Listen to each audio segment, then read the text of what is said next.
June 2వ తేదీన తెలంగాణ రాష్ట్ర అవతరణ ఉత్సవాల్ని అత్యంత వైభవంగా నిర్వహిస్తున్నామని రాష్ట్ర ప్రభుత్వ ప్రధాన కార్యదర్శి శాంతికుమారి తెలిపారు. గన్ పార్క్లోని అమరవీరుల స్తూపం వద్ద తెలంగాణ రాష్ట్ర సాధన అమరులకి రాష్ట్ర ముఖ్యమంత్రి నివాళులర్పించిన అనంతరం సికింద్రాబాద్ పెరెడ్ గ్రౌండ్స్లో వేడుకలు నిర్వహిస్తామన్నారు.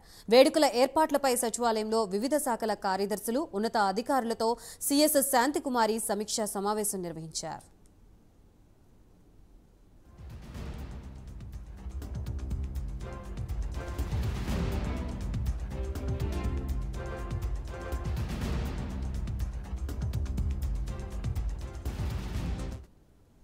సీఎస్ శాంతికుమారి నిర్వహించిన ఉన్నత అధికారుల సమీక్షలో డీజీపీ రవి గుప్తా, ప్రభుత్వ ముఖ్య కార్యదర్శులు దానా కిషోర్, శైలజ రామయ్యర్, శ్రీనివాసరాజు, జీఏడీ కార్యదర్శి రఘునందన్ రావు తదితరులు పాల్గొన్నారు. పెరెడ్ గ్రౌండ్లో ఉదయం ఏర్పాటు చేసిన కార్యక్రమంలో రాష్ట్ర ముఖ్యమంత్రి రాష్ట్ర గీతాన్ని ఆవిష్కరించడంతో పాటు సీఎం సందేశం ఉంటుందని తెలిపారు.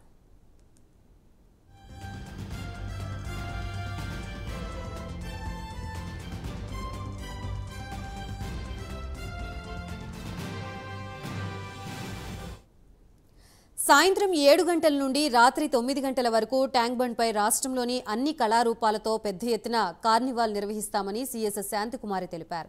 5,000 మంది ట్రైనీ పోలీసు అధికారులు బ్యాండ్తో ఈ ప్రదర్శనలో పాల్గొంటారని, 80కి పైగా స్టాల్స్ ఏర్పాటు చేసి హస్తకళలు, చేనేత, స్వయం సహాయక బృందాలచే తయారు చేసిన పలు వస్తువులతో పాటు నగరంలోని పేరొందిన హోటళ్లచే ఫుడ్ స్టాళ్లను కూడా ఏర్పాటు చేస్తున్నామని సీఎస్ వివరించారు. కార్యక్రమానికి హాజరయ్యే నగర పౌరులతో వచ్చే పిల్లలకు పలు క్రీడలతో కూడిన వినోదశాలను ఏర్పాటు చేశామని వివరించారు. ట్యాంక్ బండ్ కి ప్రజలు పెద్ద సంఖ్యలో హాజరయ్యే అవకాశం ఉన్నందున ఏ విధమైన ఇబ్బందులు కలగకుండా ఏర్పాట్లు చేయాలని అధికారుల్ని ఆదేశించారు.